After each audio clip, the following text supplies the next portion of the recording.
இன்றைய நாளுக்கான 3வது ப்ரோமோ ரிலீஸ் பண்ணியிருக்காங்க. நீங்கள் நல்லா யோசிச்சு பார்த்தீங்கன்னா, நேற்றைய பார்வதி வந்து நான் திவ்யாவை தான் ஒஸ்ட் பர்ஃபார்மன்ஸில் போட போகிறேன், எனக்கான காரணங்கள்லாம் இருக்குது, அந்த மாதிரி ஏதோ டிஸ்கஸ் பண்ணிகிட்டு இருந்தாங்க. இப்போ திவ்யாவை போட்டாங்களா என்னன்னு தெரியல.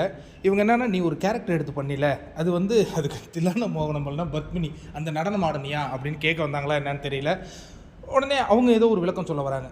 நான் அதாவது உங்ககிட்ட ஒரு பிரச்சனை இருக்குது, அதாவது நான் ஒரு கேள்வி கேட்டால் நீ அதுக்கு பதில் சொல்ல மாட்டேன், உன் மேலே ஏதாவது தவறு இருந்ததுன்னா அதை கிளியர் பண்ணிக்கிறதுக்கு தான் பதில் சொல்கிறேன். சரி, நான் இன்னொன்று சொல்லவா, உங்ககிட்ட ஒரு பொறுமையே இல்லை. நீ வந்து இந்த மாதிரி இருந்தால் எப்படி பார்வதி? நீ ஒரு ஸ்டைலில் பேசுவேன்னா நான் ஒரு ஸ்டைலில் பேசுவேன், அதுதானே நான்.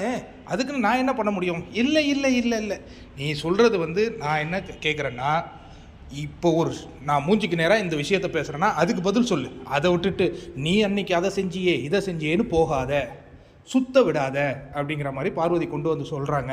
இதில் வந்து என்ன ஒரு விஷயம், இப்போ பிக் பாஸ் வீட்டுக்குள்ளே லைவில் வந்து யாருடைய ஃபேமிலி 24 மணி நேரம் தங்கணுங்கிற ஒரு மிகப்பெரிய விஷயத்தை கிட்டத்தட்ட 1.5 மணி நேரமாக டிஸ்கஸ் பண்ணிகிட்டு இருக்காங்க. அதெல்லாம் கொண்டு வந்து ப்ரோமோவில் போடுங்கண்ணா, இதில் என்னடா கண்டென்ட் இருக்குது? அதை ஏன் போட மாட்டேங்கிறீங்க? அதுக்கு யார் ஃபேமிலி போனால் நல்லாயிருக்கும் நண்பர்களே. அதாவது பார்வதி என்ன சொல்கிறாங்கன்னா, எங்கள் அம்மா எனக்காக பல தியாகங்கள் செஞ்சாங்க, நான் அவங்களுக்கு ஒன்றுமே செய்யலை, 24 மணி நேரம் அவங்களை இங்கே வச்சுருந்தேன்னா எனக்கு அவங்களுக்கு சந்தோஷமாக இருக்கும்.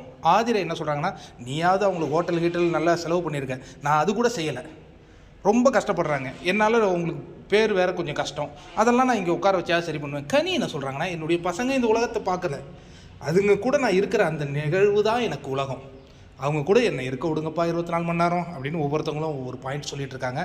பட் எல்லாமே வேலிட் ரீசன்ஸ் தான், ஏன்னா இது பெரிய வாய்ப்பு. பட் முடிவு எப்போ வருவாங்கன்னு தெரியல. இது என்ன பாரு திவ்யா ஃபைட் ஏதாவது இருக்குமா? இன்னும் பாரு இப்போலாம் ரொம்ப செட்டில்டாக பேசுகிறாங்களே.